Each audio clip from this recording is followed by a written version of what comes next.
Good morning, Michigan. A wonderful Wednesday to you. I hope this is your time. I hope this is your day. It's not going to be the day for a lot of people who maybe we thought would be presidential candidates. I'll reveal some of those in just a couple of minutes. But first, let's get to the statewide politics with Kyle Malin, the editor from MERS News, who's nice enough to join us so early in the studio here. Thanks for doing that. Oh, hey, no problem at all. I can just go out running after this. Is that what you're going to do in your sport coat? That'll be pretty good. Well, no, see, I made sure that I wore my jogging shorts and my jogging shoes below the table so nobody can actually see them. So it's like you're like Superman. You'll just go from being the state political expert to just another jogger like the rest of us. Just another jogger, just another schmo. Let's begin with Governor Snyder. He's going to unveil his proposal today, I guess, to revamp the public schools. Is that going to turn anybody's head? Is that going to make anybody feel better about the budget cuts that are coming? I don't think so.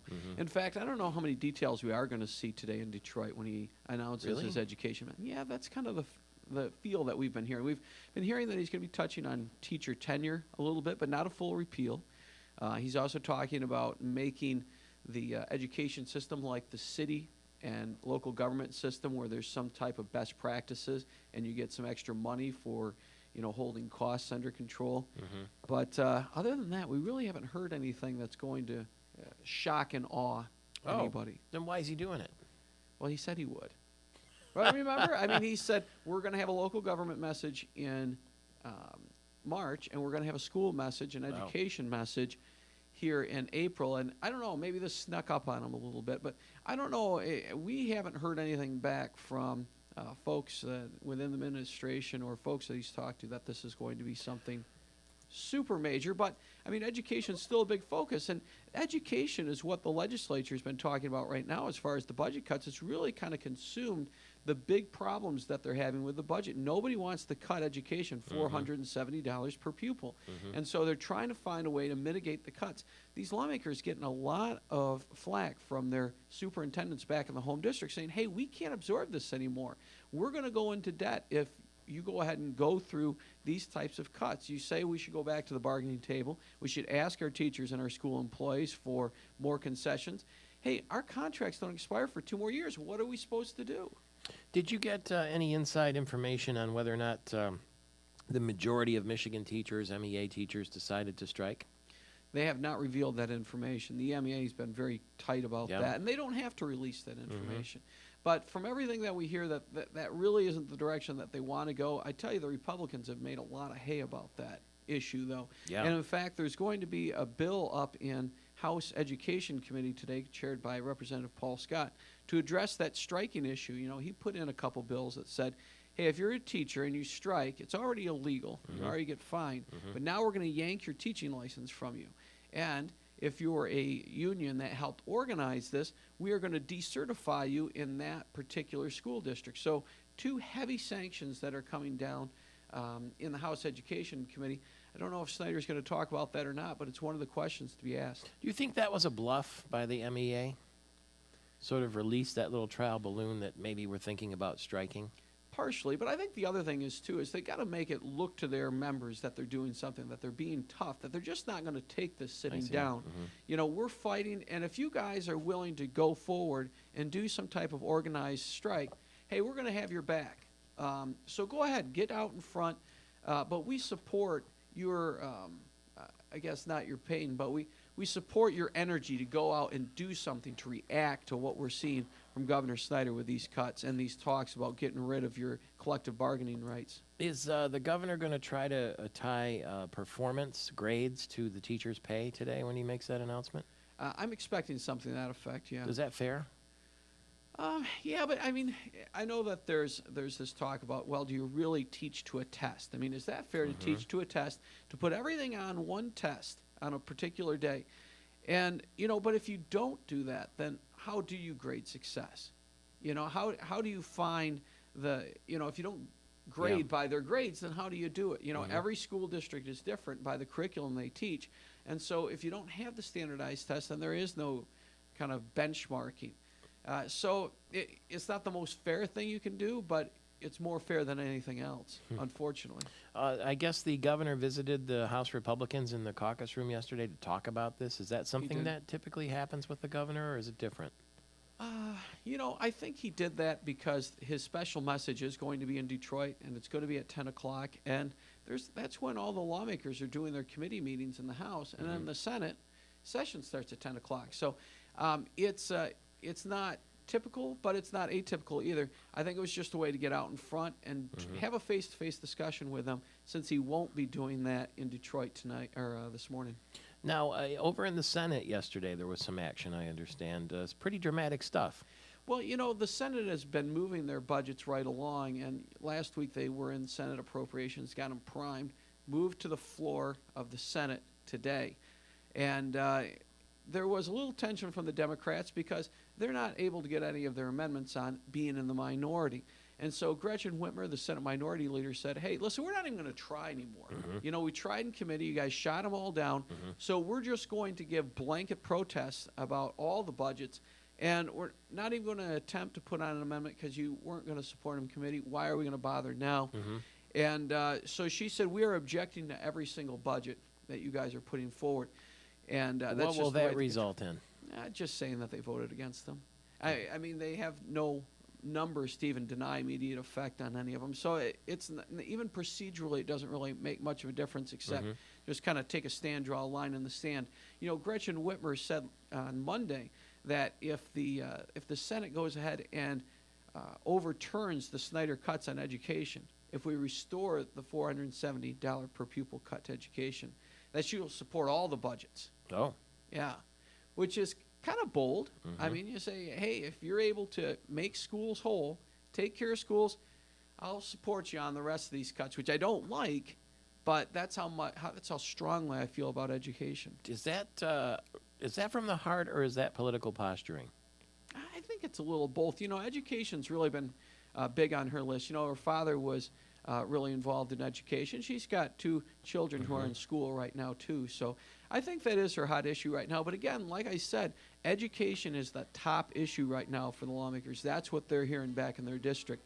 So it wouldn't be unreasonable for her to make that her top issue as well. We will read more about it and subscribe to MersNews.com, and good luck with that jog this morning. Hey, thanks a lot, Michael Patrick. MIRSnews.com is where you can go behind the scenes with Michigan politics and Kyle Mullen. It's Michael Patrick Shields.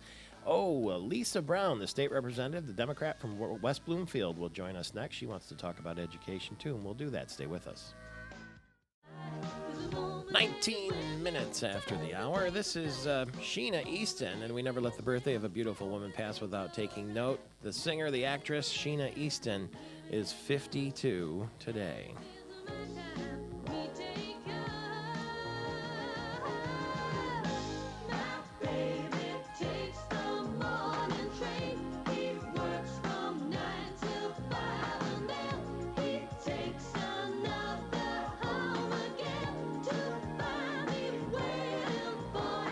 Counting him down. That's what Casey Kasem used to say on the radio. He still does, doesn't he?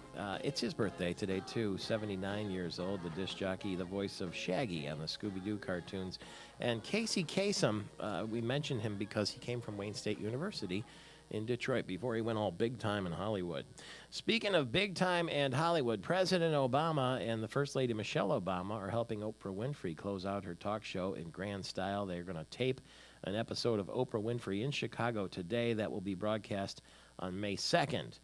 And the president has been with Oprah before. She was a big supporter of his and his run for the presidency. And there are a number of high-profile guests helping close out the 25th and final season of the Oprah Winfrey Show.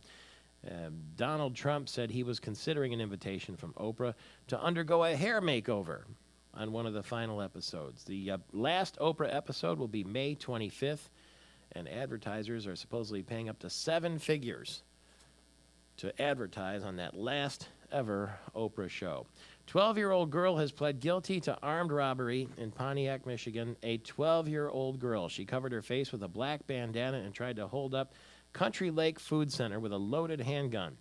Somebody wrestled her to the floor and disarmed her. One of the employees did, and now she's going to undergo psychological testing. She said she tried to rob the store to get money to help her mother make the mortgage payment, but we talked with the Oakland County Sheriff Mike Bouchard a couple of days ago, and he said that wasn't necessarily true. that was a little spin.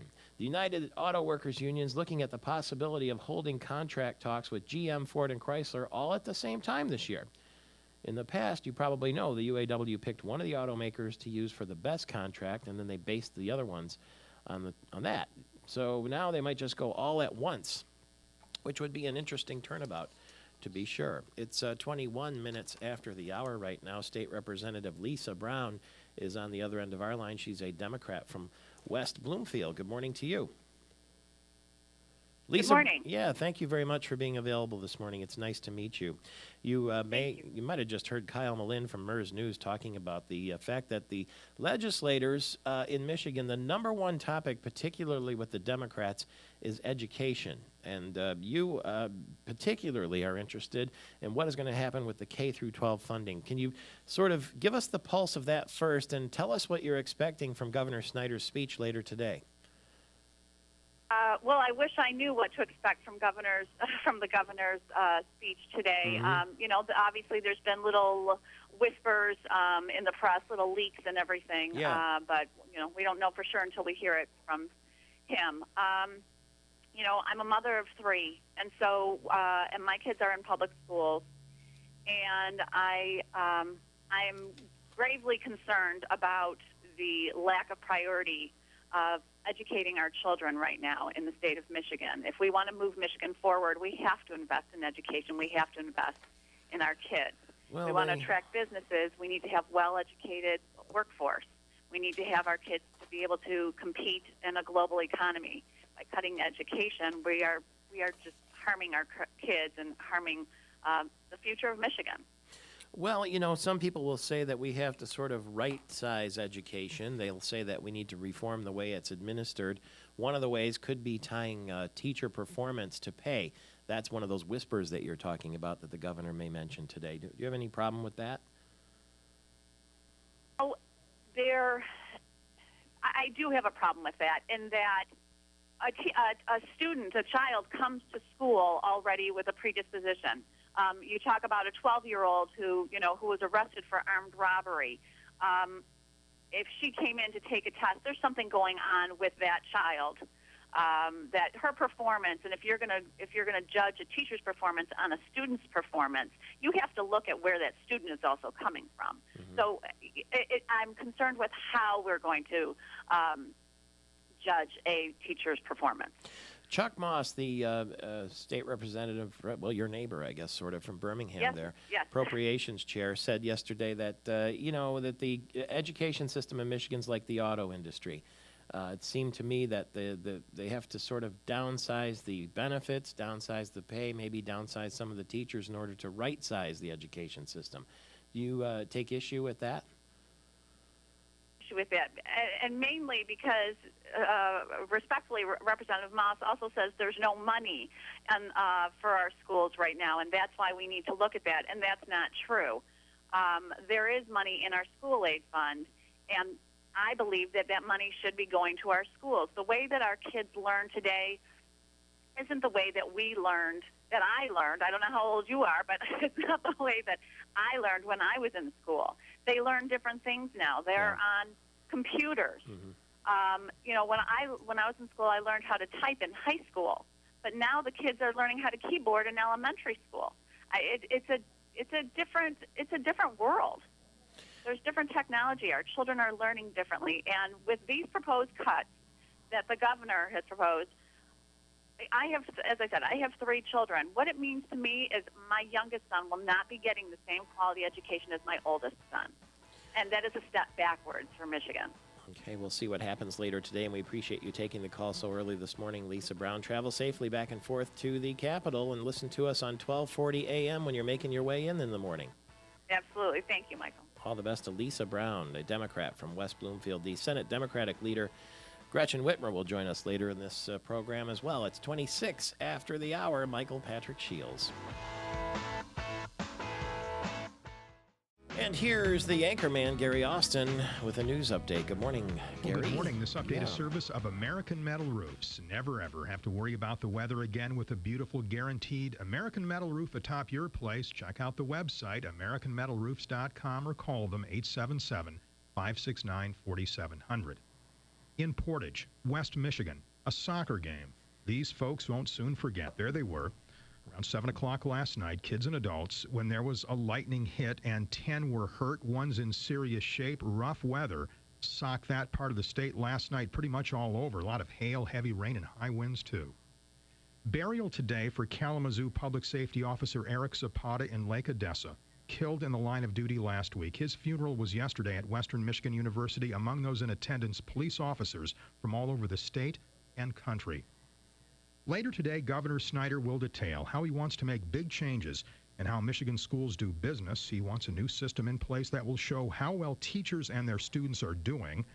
Calling another one of his dashboard approaches. He's expected to call for an end to teacher tenure. And the governor says the school calendar has got to be more flexible, and some are very anxious to hear what he may have to say about the possibility of having Michigan school kids be in class year-round. When it comes to UAW contract talks with the Big Three, here's how it's usually done. One of the automakers is picked.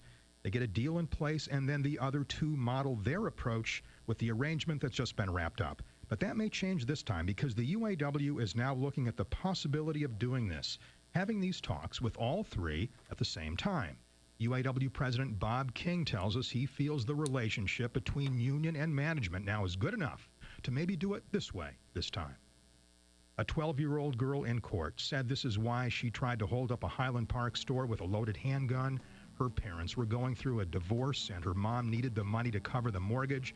Well, she's pleaded guilty to armed robbery charges. The judge hearing the case says she's got to get psychological counseling.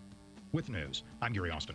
And with the rest of your morning, it's Michael Patrick Shields. When we come back, we are going to hear from a presidential candidate. Which one will it be? Stay tuned and find out. It's Michael Patrick Shields all across Michigan. Well, it's probably a little early to play that Hail to the Chief music for presidential candidate Gary Johnson. I'm Michael Patrick Shields, heard all across the state of Michigan. He's been called, though, the most fiscally conservative governor in the nation when he was governor of New Mexico from 1994 until 2003. And he's on the other end of our line very early this morning. Good morning, sir. Michael Patrick, thank you for having me on this morning. Okay, now before we can do this interview, we have a new policy. We have to see your birth certificate. Could you fax it over, please? Didn't that, I was asked for that last night. I thought that was a little bit over the top, but we did fax it over last night. Okay. It's sort of funny. Donald Trump now, there's a Gallup poll that says 65% of people definitely would not vote for Donald Trump. And Sarah Palin's right about the same there, also 65% people say they definitely would not vote for either of those candidates. So I guess their negatives are high. And it looks like, to some degree, the Republican nominees for president are starting to sort of wither off already. For instance, we see that Haley Barbour's decided not to run. And the word on that is his wife said, Marcia said, this isn't such a good thing for you to do. I don't think you're going to do it. It is a big undertaking. And one of the things that Haley Barbour said when he decided not to run is that you're looking at a 10-year commitment if you count the election, your first term, the re-elect, and the second term. But is that daunting to you at all, what you have to go through to make a viable run for the presidency? Well, so Haley Barbour said that you got to have the fire in your belly to do this, and I do have the fire in my belly to do this, and I wouldn't be doing it if I didn't think I could do a good job. I wouldn't be doing it if I didn't think I could do it, and you have to have a resume to be able to do this, and I think I have that resume also. Ron Paul says that President Obama can't win the youth vote. The congressman from Texas decided he is going to form an exploratory committee. He thinks that all that enthusiasm that President Obama got first time around will not stick because of what's happened in the last couple of years. Do you agree with that? Well, I'm putting that to the test. I have been out to a whole lot of college campuses, and I do think that people right now have an awareness that they've never had before, and that awareness carries over to kids, to college students. I think they're very aware that the devaluation of our dollar, the continued spending that we're engaged in, is going to lead to a financial crisis. I really believe we're on the verge of a financial collapse, and that would be due to the fact that we can't pay back $14 trillion in debt when when looking ahead, we have the same deficits that we have this year, $1.6 trillion. I can't believe we're even using these terms. Yeah. $1.6 trillion, and over the last couple of years, we've had that same kind of deficit. There's no sustaining any of this, and the bond market is going to eventually collapse as a result of no one wanting to buy up our debt. That frightens a lot of people, and it probably should. You know, Haley Barbour, the Mississippi governor, said he didn't have the fire in the belly. I would say that wouldn't be a fire; that would be an inferno when it comes to Haley Barbour. And I don't think he'd mind a little playful joke like that. But you have fire in the belly personally. I see here that. You know, they used to talk about Sarah Palin when she was running for vice president as being an outdoors person and that kind of thing. But you have reached 4 of the highest peaks on all 7 continents, including Mount Everest. I don't know that we've ever had a president that climbed Mount Everest. Well, you know, that's my passion. I've been an athlete my entire life. I remain an athlete.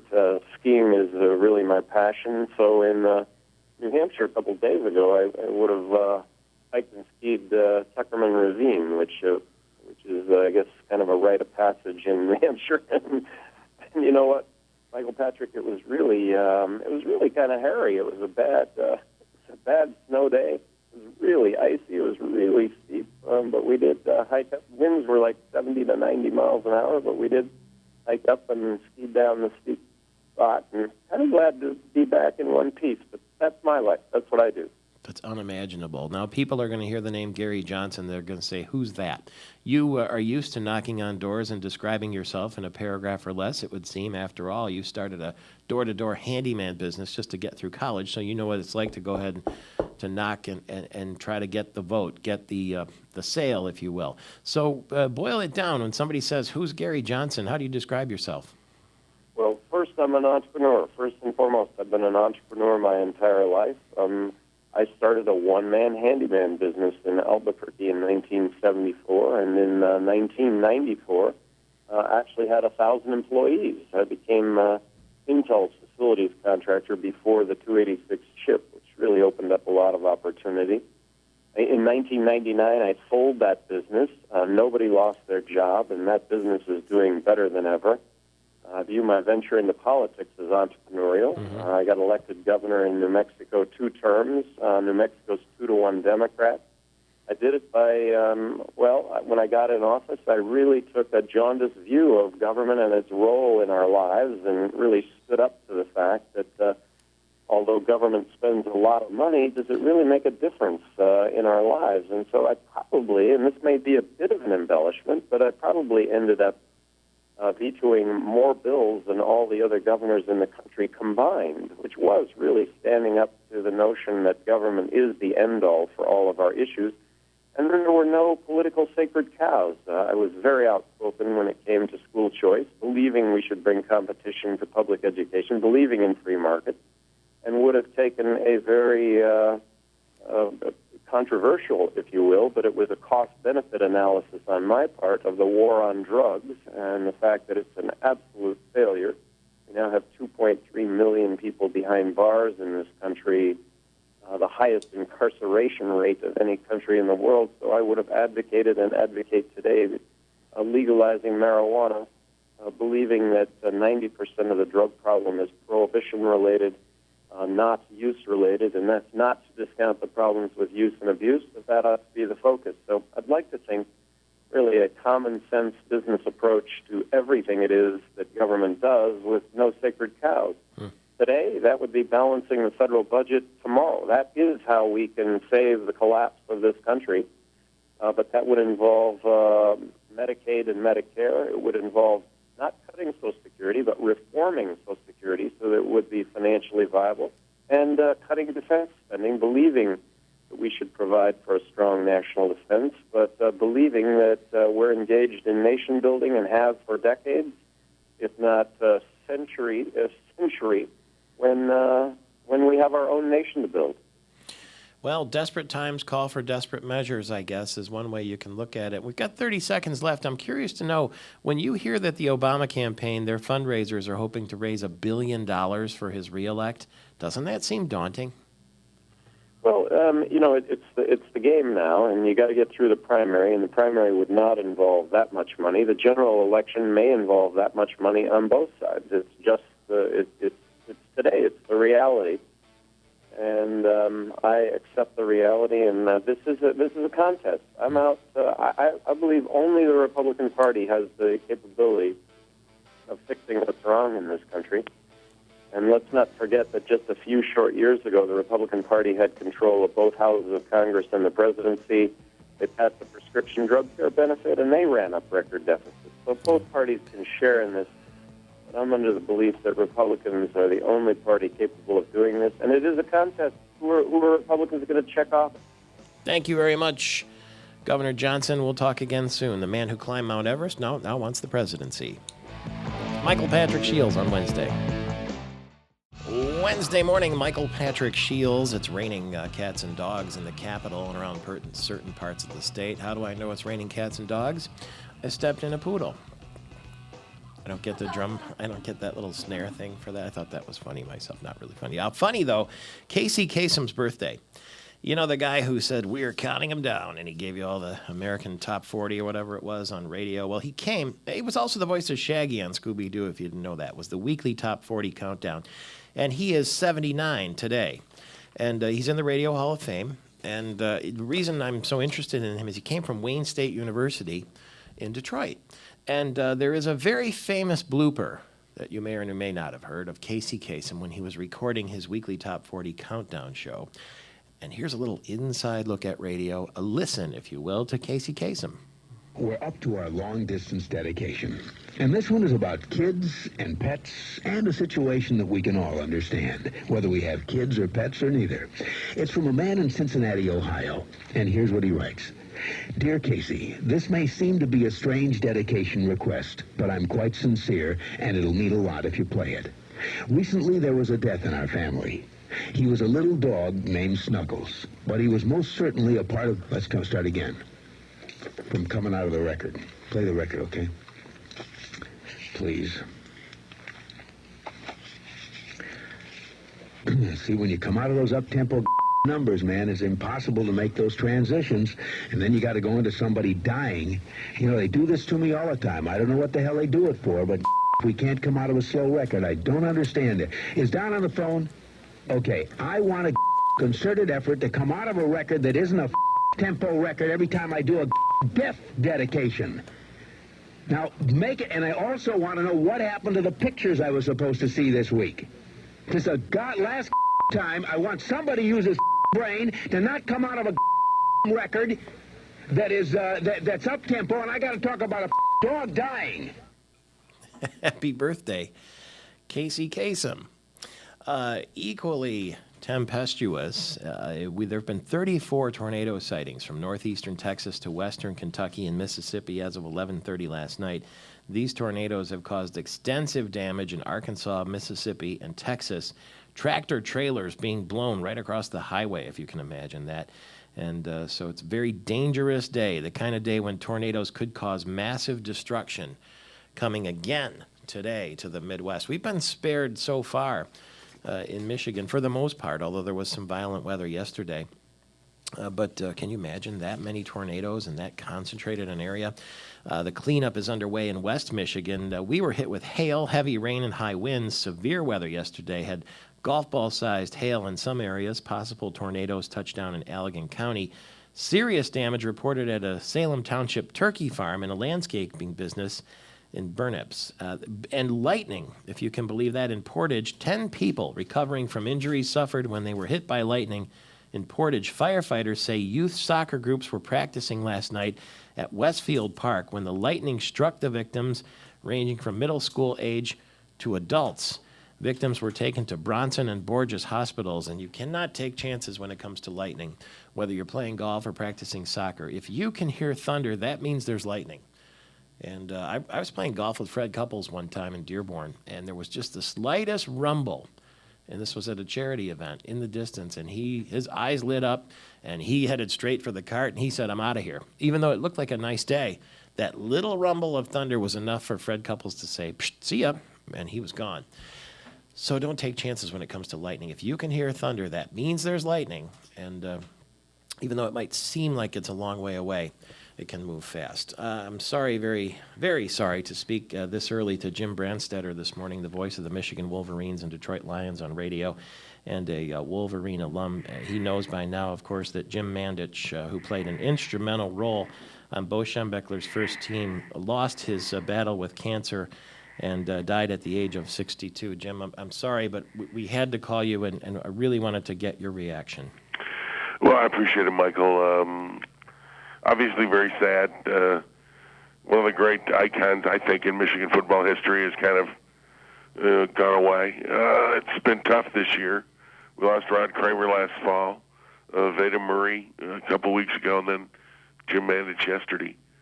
So it's been kind of tough. But Jim was a guy that was a symbol of that Schembechler era, because he was the first captain of a Schembechler coach team, and the team that upset Ohio State 24-12 in 1969, which kind of,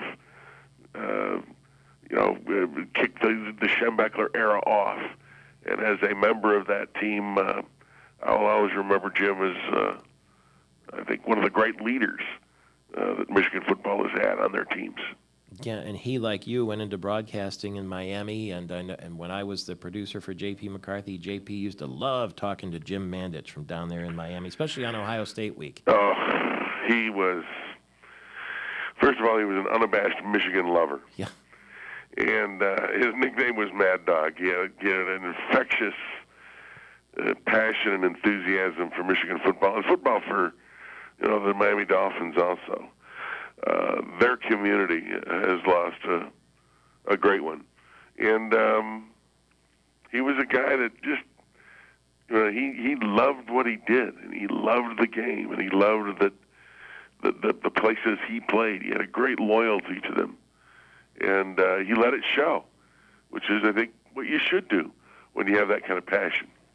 Yeah, age 62 is way too young, and yes, it is. Near as I can understand, the same cancer that took Ernie Harwell in his 90s, bile duct cancer, very rare. Very rare. I think a little bit different. I know that Jim was getting some different kinds of treatment for it. Mm-hmm. I visited with him in December when the Lions were down there, and we had a chance to sit and talk for 15, 20 minutes, and he was putting up the good fight, and really a very, very strong guy that, again, what you'd expect from a Michigan captain, and a leader, and a guy that didn't complain, that put his head down and went to work despite the odds against him. We're all blue this morning, Jim Brandstetter. Very sorry for your loss and the loss of Jim Mandich, the Bo Schembechler's first football captain. Welcome back to your Wednesday morning. It's a Wildcat Wednesday, brought to you by Northern Michigan University. We are in the American Metal Roof studio in the Gillespie Group Stadium District building right here on the Avenue of Michigan, just a couple of blocks from the Capitol. The Detroit Tigers, I don't even know how they played yesterday. I guess the skies cleared later in the day, and by evening it was a pretty nice night, but it was very wet all day. And the Seattle Mariners, well, they're used to the rain, are they not? Rich Kincaid was at Comerica Park. Last week, Phil Koch gave up 6 runs in under 4 innings in Seattle. Last night, Koch didn't survive the 5th and gave up 7 runs to the ends. The Tigers' 4-game win streak ending in a 7-3 loss to Seattle, and Koch falls to 1-4. In the second inning, Tigers left fielder Ryan Rayburn lost a Brock Oliva fly ball in the sun, had the ball carried off his glove and into the bullpen for a homer. That was the highlight play. The hit that did the most damage, a triple by Sean Figgins in the 5th, which scored 2 and broke open what was at the time a 4-3 game. The Tigers had plenty of early chances against Cy Young winner Felix Hernandez, but in the main failed to take advantage. In fact, after the 4th, all Detroit could manage was a single hit, and yes, it was a single. The Tigers send Justin Verlander to the mound tonight, 7:10 the first pitch. At Comerica Park, I'm Rich Kincaid. Back to you, Michael Patrick. I thought I heard you say sun, Rich. Did you refer to the sun? Let's make Jim Mandich our Northwood University Leader of the Day. Northwood University celebrating 51 years of producing leaders and celebrating free enterprise. And Jim Mandich, an All-American tight end, captain on Bo Schembechler's first Michigan team, lost his battle with cancer at the age of 62 in Miami, where he was a broadcaster. And he will be sorely missed by the Michigan community and the Miami community. A Farmington Hills man has pled not guilty to disorderly conduct. What did he do? He threw an octopus on the ice at Joe Louis Arena during a Red Wing game. And he wants a trial because he thinks that old practice should be respected, not punished. We couldn't agree more, could we? Detroit, the Red Wings have been idle for the last week after sweeping the Coyotes, and it looks like they're going to have to play San Jose. It's going to be either tomorrow or Friday, all the way out there on the West Coast. Pack your bags again, Red Wings. You're going to be hauling across the country. We're going across the news right now and back with more of your Wednesday, Wildcat Wednesday, brought to you by Northern Michigan University. I'm Michael Patrick Shields. Good morning, Michigan. A very pleasant Wednesday. Let's call it a wonderful Wednesday. And it's a Wildcat Wednesday, too, brought to you by Northern Michigan University. We're live in our American Metal Roost studio. You're welcome to join us down here in downtown Lansing anytime you happen to be in the area.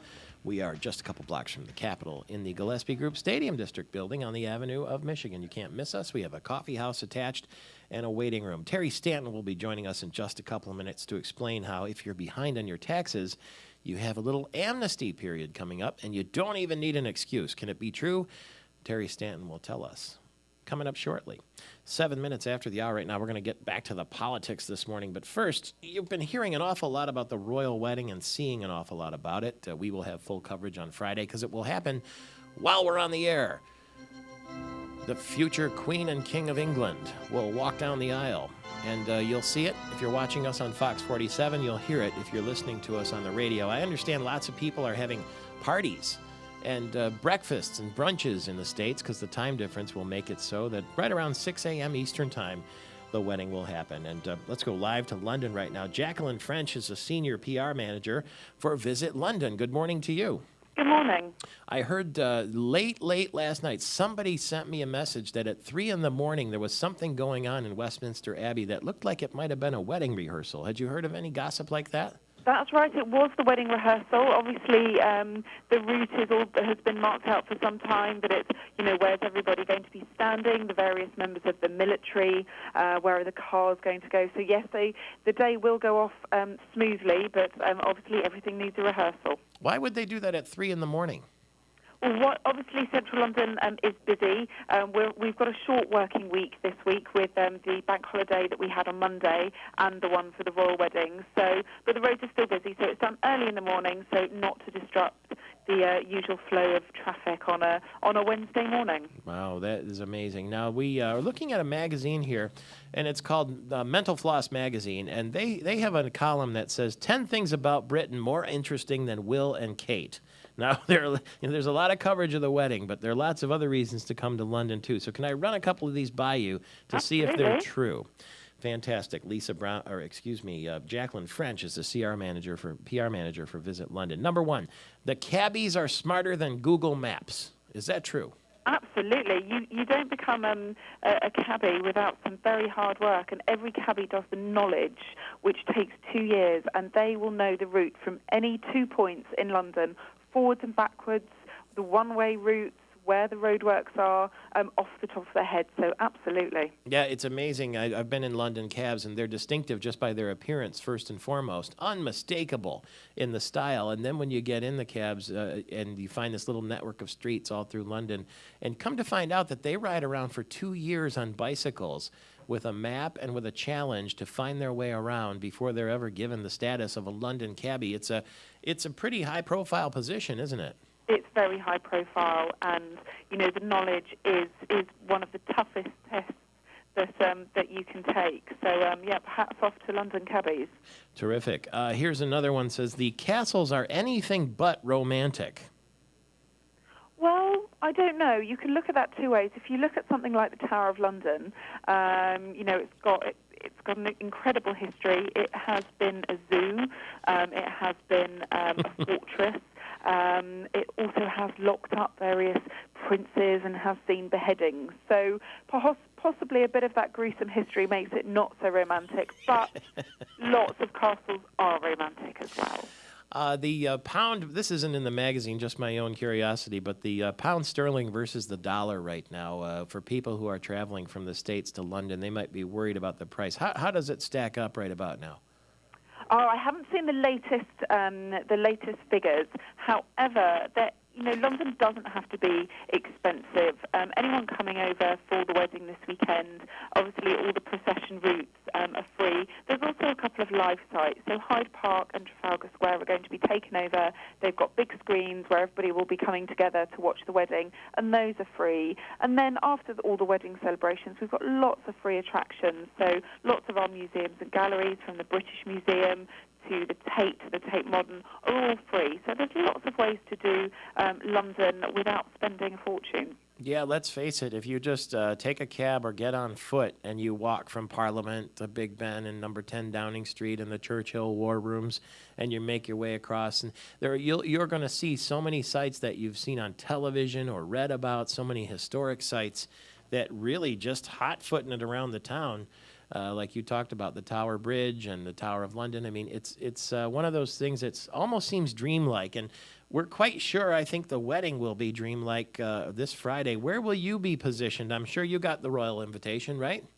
Well, I think mine still might be in the post. Right. But I will be I'll be there hoping to catch a glimpse. Obviously, from our point of view, it's a great opportunity for us to welcome the world's media as well as visitors. So hopefully we'll be sharing the delights of London with the world's media, so we can all talk about it afterwards. Loads of flights to both Gatwick and Heathrow from Michigan for people who are going to be inspired and going to want to go and see and sort of walk in the footsteps of the procession. And Westminster Abbey, too, where the wedding is taking place. Now, Charles and Di did not get married at the Abbey. They got married at St. Paul's. Is that true? That's right. They got married at St. Paul's Cathedral. Apparently it has, it can fit kind of more people seated.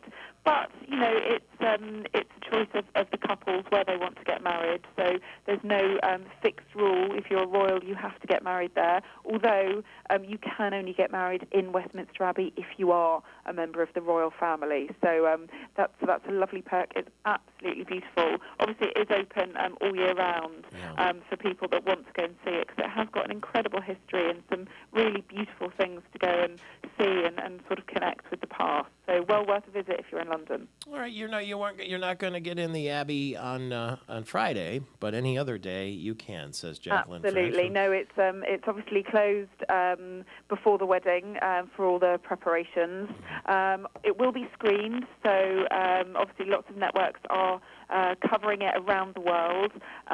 So we're hoping that, even if you're not coming to London, you can enjoy a bit of royal wedding fever wherever you are and switch on and see the wonders of the procession, Kate's dress, which I'm sure will be a hot topic, as well as the beautiful interior of the Abbey. What's the best web address for people to visit London? For more information, you can log on to visitlondon.com. Visitlondon.com. Enjoy the festivities, and it's very nice to talk to you. We'll catch up again soon.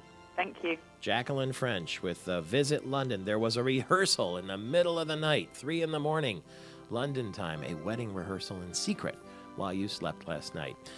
We got it confirmed right there. It's Michael Patrick Shields. Should you have to show your birth certificate to run for office? Seems like a simple question. The answer might be complicated. We'll find out when we get back. Stay with us all across Michigan. It's Michael Patrick Shields.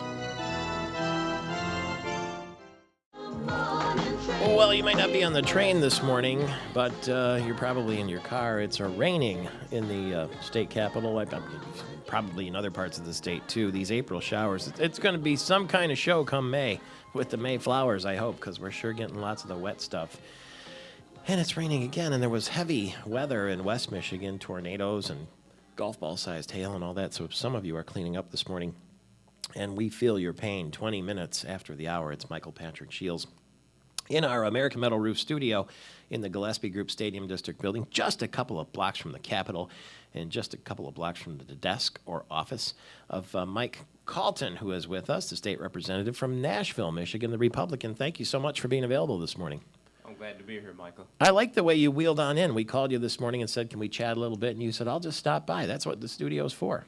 Well, I was uncomfortable with talking over the telephone. I really didn't want to come in. I enjoyed the Irish experience in your restroom. Oh, thank you very much. That's exactly how it works. We have all of our Irish artifacts, for whatever reason, in the water closet, or loo, if you will. And thanks for noticing. By the way, before we start the interview, should I check your birth certificate? Or can we continue? No, let's go. It doesn't seem like that strange of an idea that if you want to run for office, you should show your birth certificate. After all, if you get married, you have to show your birth certificate. A simple thing as that. Is that much of a deal that maybe this would be controversial? I wouldn't think it would be that controversial. It seemed like if you were running for the President of the United States that you should be able to show a birth certificate, since in the Constitution it mentions that you need to be a natural-born citizen, and there's not that many requirements, and that's one of the few. Natural-born citizen, simple as that. Now, your legislation that you're proposing is for here in Michigan. Is it only for the presidency, for the people who want to run in the Michigan primary? It's not for the primary. It's for the general of the presidency. So once you get the nomination of the Republican Party or you run as an independent, if you want to be on the ballot in Michigan, the general election ballot, you're proposing that you show your birth certificate. I'm proposing that 60 days before the general election, the candidates for the President of the United States should show a birth certificate. Why not do it in the Michigan primary so that we can avoid a train wreck down the road? There's a couple of reasons. Well, first of all, you have, especially the independent parties, where they don't have a primary. They may have a convention, and so they go directly to the general election. And then the primary, really, that's more for the political parties to decide who their candidate is. So if they want to put somebody up who's not qualified, tough luck. Well, if they ran them, maybe they should vet them before that. Okay. Do you think that, Donald Trump is the one who's really been bringing this to attention to his, to his detriment or to his political gain? I guess it remains to be seen whether he's just toying around or whether he's going to run for president. I've heard all sorts of reasons why President Obama is refusing to show his birth certificate. One is that the father listed on the birth certificate is not the father that people thought it was. That was the idea of one of the state senators from Hawaii. And I heard yesterday, too, that it may say on that birth certificate that he's a Muslim. Have you heard those rumors? No, I've not. That's why else would he not want to show the birth certificate? Why not just get it over with? That's what I really wonder. And I do want to state, this is not just about Barack Obama. This has happened. We've got 9 instances in the past where candidates for President of the United States, there was some question about their citizenship. Is that right? Yes. Well, for instance, our own George Romney was actually born in Mexico. And his grandparents had immigrated there, but never gained Mexican citizenship because they didn't want to grant citizens or settlers that were coming down citizenship. And so he was actually born in Mexico. So it's not what nationality your parents are, it's where physically you were born. Well, there's different questions on that. But if, in that case, if your parents are natural citizens and you're born in another country, that can make you a natural citizen. John McCain was born in the Panama Canal Zone. So, for instance, since Governor Romney was born in Mexico, his parents were American citizens. That makes him an American. He has the option then, I guess, of dual citizenship with Mexico if he wants to, right? Because I know some of my Irish friends, when they get pregnant, will come over and have the baby here in the States so that the baby gets an American passport. Well, that's another route, they say, to being a natural-born citizen, is if you're born on the soil of the United States. Speaking of Irish, Chester Arthur, there was a question about his citizenship. His father was Irish and not an American citizen, but the mother was an American citizen. It also was thought that he may have been born in Canada, but in actuality he was born in Vermont. Why not make it a federal law? Basically, I think it should be a federal law. Right now, there is no one federally who is checking these things out. So as an enumerated power of the states, you're starting to see some of the states are looking at, well, this is an enumerated power of the state then, to make sure the candidates are natural-born citizens. Since they're not doing it at the federal level. No, they're not. All right. Do you expect lots of opposition to the bill or proposed bill? Yes. You can see what's happening in other states. Yeah. This is happening. One of the governors vetoed it. It went through the House and the Senate, and I think it was down in the Southwest. Maybe Governor Jan Brewer of Arizona. Yeah. It made it all the way through, and she vetoed it, and she was a Republican governor. Interesting stuff. Well, let us know what happens, will you? Sure. Well, And thanks for coming by. We sure appreciate it. That's Republican State Representative Mike Calton from Nashville. Where's Nashville? Nashville is west of Charlotte, about 15 miles. All right. I'll pass through there sometimes on my way to Firekeepers Casino. We'll see you there. All the best. 25 minutes after the hour, Terry Stanton will join us in 1 minute and explain how we have a little tax amnesty heading your way. It's Michael Patrick Shields, All Across Michigan. Gary Austin is the anchor man, brought to you by American Metal Roofs at AmericanMetalRoofs.com. And Gary, we have a newsmaker on the line with us. We've got exactly 2 minutes and 30 seconds for you to talk to Terry Stanton, who is going to explain to us from the Treasury Department standpoint what this tax amnesty bill is, measure is all about. Terry, good morning to you. Good morning, Michael. 45 days tax amnesty and without penalty, no questions asked if you're late, huh? Correct. All excuses welcome. If it's a qualifying tax, meaning it's a tax that is administered by the Department of Treasury under the Revenue Act, so it's got to be a state tax, and if it's a tax that was due on or before December 31st of 2009, then it can qualify for amnesty, meaning you come forward and you pay the full amount of the tax and interest, and the penalties are waived or will be waived on that. Gary Austin? So, Terry, this starts May 15th, and that's when that 90-day window opens up. 45-day window. Or rather, 45-day window opens up at that point. Now, correct. We understand, Terry, that this is designed to round up a lot of money for the state. Do you guys have a gauge as to how much you figure you're going to get by all this? Well, the estimate estimate that's built into the current year budget is about $88 million. And in order to attempt to generate that, we have developed a rather comprehensive statewide advertising effort. We'll be on radio, on TV, in print, on the web, and on billboards statewide. We really want to reach out and make sure every taxpayer is aware that this program is out there. In fact, the statute required a pretty broad effort, public awareness-wise. So we're undertaking that, and I think it'll be hard for anyone to say as of June 30th that they weren't aware that an amnesty program was underway. Again, I understand it's going to be a sort of a humorous ad campaign, and there are 200,000 taxpayers in Michigan in arrears. And if even any of them show up, no excuse is necessary, all excuses accepted, according to Terry Stanton, a 45-day tax amnesty period. And it's May 15th through June 30th. You can send in the money before that if you want and get yourself square with the government. Thank you, Mr. Stanton. Say hi to Mrs. Joanne Paul, your wife. I will do so. And we'll talk to you soon. 30 minutes after the hour, Michael Patrick Shields, All Across Michigan.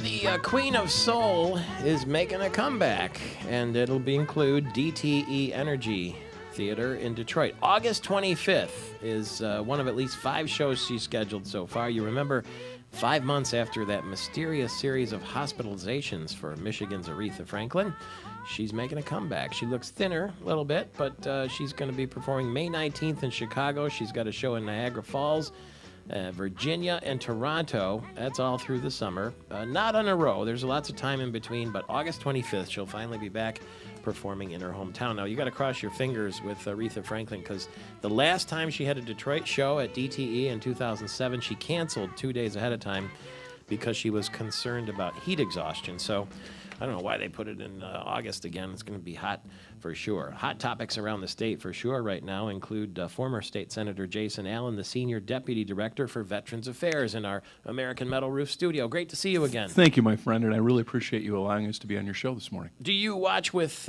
some measure of interest what's going on with the Republican House, Republican Senate, and Republican Governor? Certainly do, and it's been a great opportunity to sort of sit from afar and see some of the activities going on. And I give the marks to the freshmen. When you take a look at it, out of the, I believe, 66 freshman members of the legislature, I think they're doing the best that they can under some very tough economic times.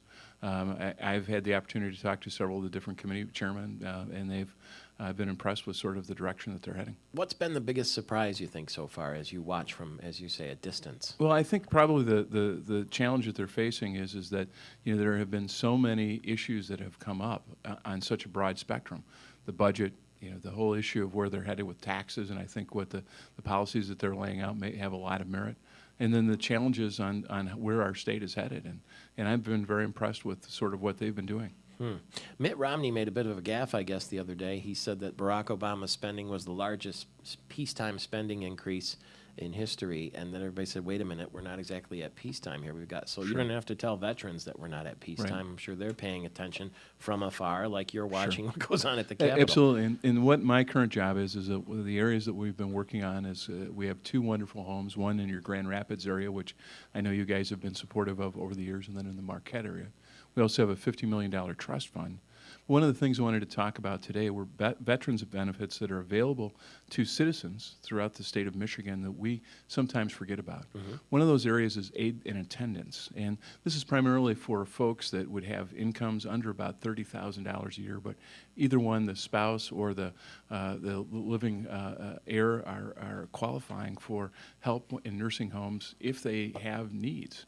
That also helps pay for assistance if they need to have assistance come into their homes.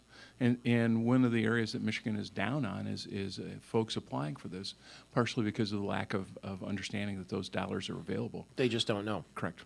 And so we've been out working very diligently to bring attention, to World War II families, Korean families, Vietnam families, that those types of benefits are available. The easiest way to do this is to call your local county counselor. So if you're in Petoskey or Greenville or Traverse City or Lansing, just get on the phone, look up in the county government veterans benefits, and they can help you go through the sort of bureaucracy to get that assistance. Those are need-based? Generally speaking, there are several different levels. On the healthcare side, they are available for actual, if you've got loss of hearing because you're on a fighter crew, you're exposed to Agent Orange, or because of need-based with the drugs. And that's if you're in poverty or struggling to make ends meet, those dollars are available. On the aids and attendance, those are definitely needs-based. There might be a veteran listening right now who says, yeah, well, that's complicated. By the time I get, maybe it's too much. Is that how they feel sometimes? That is correct. And I can't fix the bureaucracy in Washington. But there are challenges, and we have a great counseling system. One is through, like in Ingham County, just go and talk with them. They will call up your records, get those documents put together. The other way is to talk to your local VFW, American Legion, Marine Corps League posts, and they have counselors available also. What's step one then for a veteran who might be listening right now, or somebody who's going to go tell their grandpa about what they heard? Make the call. Then the next thing is who do you call? I would either call your county veterans counselor, and I know you because of such a broad base of listeners. Each one of the counties in the state of Michigan, about 70 out of the 86 have a counselor. How do you find that person? In the yellow pages of the telephone book, just go to county government. And there's generally in each one of the counties, they have a list of veterans benefits or veterans services or veterans trust fund. Just look that up in the phone book and say, I'd like to make an appointment. Then at that point in time, you will take either your veteran or at least get the time in service. You will need either a Social Security number or something, and they will help you go through the bureaucracy. And you find out what's available. Correct. Because you may not know. Right. I mean, we just found out that they expanded the scope of Agent Orange because of the in Korea during the Vietnam War. They were using it, so that helps you qualify for those disabilities. Is there a website? We're working on that, sir. We're also trying to uptick our awareness by coming on programs like yourself. We are also trying to get a Droid site. California has gotten downloadable applications, and all in the next few months we'll bring those forward. Wow, this is part of your charge in your new assignment. Yes. Do our veterans, because I presume you speak to many more of them now than you might have before, do they feel appreciated on the whole? I think when you start taking a look at the kids coming back from Iraq and Afghanistan, I've been very impressed with how Michigan citizens have respected them. And, we've got units out of the Michigan National Guard that are in Afghanistan right now. There's been broad-based support for them. When we have, we're now, unfortunately, just had our 201th death of Michigan citizens in Iraq and Afghanistan. And, the outpouring of support from communities like South Lyon, Gaylord are just wonderful. When that terrible news comes, how does the family get that news? And does the governor call every family? The governor has carried that tradition on, and I'm aware that he's made those calls in this term, and that is just a very, very difficult conversation to have. Generally, the process goes is that you are notified by the Department of Defense, and then the family will make a decision when they would like that released to the public. And then you have been at some of the homecomings too, I take it? Very humbling. That must be something. when you start taking a look at these kids and what they're doing, what they've done to protect us, we should be very grateful every day. Yeah. Well, again, if you're a veteran listening, step one is to call your county government. Correct, sir. Ask them, who do I talk to? Where do I go? Right. And the people at the county level are trained to steer them in the right Correct. direction. We have a broad-based training system. They just came back for training last month to go through some of the upgrades of some of the characteristics, the disability changes. Mm-hmm. Now you can go to go to michigan.gov/veterans. We have a list of all those county counselors on the website. And they will help you, and we also have those contacts for the VFW and the American Legion. All right, great to see you again. Thank you, my friend. I really appreciate it. Welcome back to Michigan. I know you got down to the southern peninsula with It was your wonderful. family. We had a great time, and Meredith and Amanda had a ball at Epcot. Oh, see, that's terrific. They have a great way of mixing entertainment and education there, don't Wonderful. they? I encourage Special everybody to stuff. go. That's former Senator Jason Allen from Traverse City, now the Deputy Director for Veterans Affairs here in the state of Michigan. It's Michael Patrick Shields. When we get back, if you'll please stay with me, the Senate Democratic leader, Gretchen Whitmer, will be with us. She's fit to be tied, if I can say that. Back in a flash. Michael Patrick Shields with you 15 before the hour all across the state of Michigan. The Senate Democratic leader, Gretchen Whitmer, from the East Lansing area, is on the other end of our line this morning. Good morning to you. Hi, Michael Patrick. I got to ask you, yesterday the governor went and met with House Republicans in the caucus room, and he had a little meeting with them about what he's going to say today about his proposal to revamp public schools. Are you getting any inside scoop on what he plans to say in Detroit today? Well, I actually had my first meeting with the governor in about 7 weeks yesterday. Oh, good, because the last time we talked, you said that you'd been calling him and he hadn't called you back. So when he came on the program, we played the clip where you said, you've been trying to reach out to him, and he finally got to you, huh? He did. We had all of 10 minutes in between budgets and didn't get into any of the substance of what he's going to say today. Some people say it's going to tie teacher performance, the test grades, to teacher pay. Would you be upset about that idea? I've told the governor, himself, and I've told many people in the media, I'm willing to talk about anything to improve our schools. But first we've got to ensure that they don't raid the school aid fund and slash our schools when it's not necessary. There's money in the school aid fund, and it should be used for K-12, and that's my primary objective this week and next week and as we move the budget along. But I certainly am willing to engage in any reform because, I know there are fantastic educational experiences and there are some that are not good enough. So we've got to do better by our children. Do you know if by and large that MEA vote on whether the teachers would be willing to strike met with any sort of resounding decision one way or another from the rank and file teachers? I'm not privy to that. No? So today, you, like a lot of us, will be trying to hear what the governor has to say and then reacting. But first and foremost, you think that the funding should be restored, should not be cut so drastically. You say rated, in fact.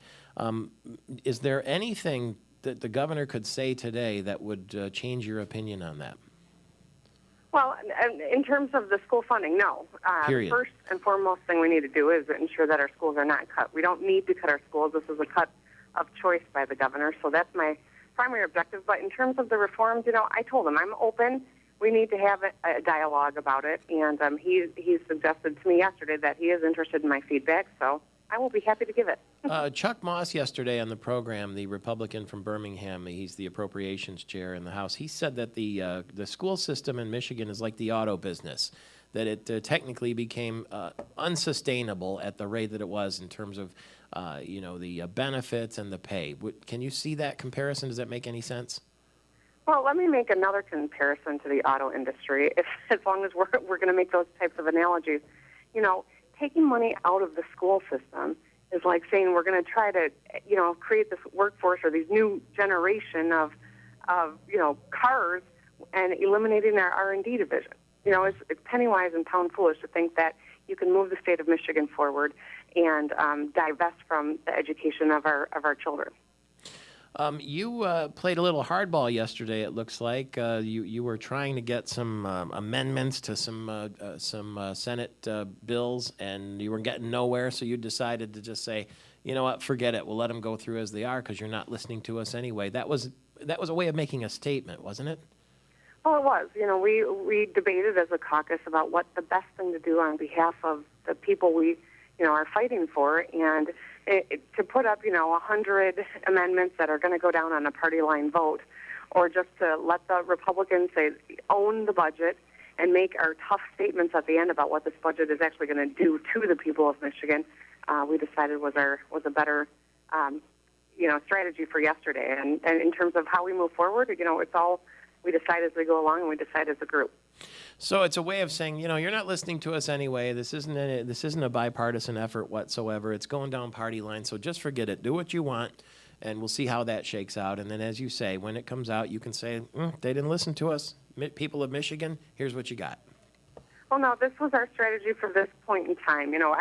We offered many, many amendments in the appropriations process, and, they were just batted down with the same old, rhetoric about you're creating holes, which is not true. They've created a hole by taking this money out of the school aid fund and paying for a $1.8 billion tax break for business. So at this juncture, we decided our best opportunity is to message on each of the budgets in a similar fashion and to move forward in that. But, as we move along, we're not washing our hands of this. We are dedicated to making this a better budget for the people of Michigan. Okay, so what happens next then? Do you go back to do you try to get their attention again, and what will we expect the rest of the way? Well, today we've got 8 more budgets, Yeah. and the K-12 budget is one that they're talking about doing today. Oh, boy. And I think that's the one where, we've had a vigorous debate on our public safety issues in the terms of the, revenue sharing budget and state police budgets. And, we're gonna put up a mount a fight, and we'll have tax bills coming before us soon. So this is one step in a process that has many weeks to go yet. Have you been gavelled lately? No, Okay. but doesn't mean it won't happen anytime. I think it probably will. Let's keep in close touch, can we, please? Absolutely. Thanks, MPS. Thank you very much. That's State Senator Gretchen Whitmer, the Senate Democratic leader from East Lansing, and probably the loudest voice now, obviously, for the Democrats and for education. She's a mother of 2 and has a lot of interest, obviously, in the quality of the education around Michigan. And it was a neat turnabout, wasn't it, where she said, if you want to talk about the auto business, let's talk about the fact that you can't produce high-tech cars without R&D behind it. So are we giving our children the R&D to work in the high-tech job market, where supposedly all the new jobs are going to be?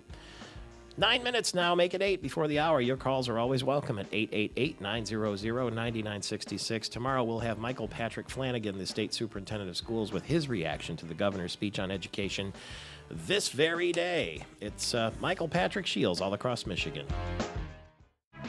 5 minutes before the hour, Michael Patrick Shields heard all across the state of Michigan. We lost Jim Mandich, the very first captain of Bo Schembechler's Michigan football team in 1969.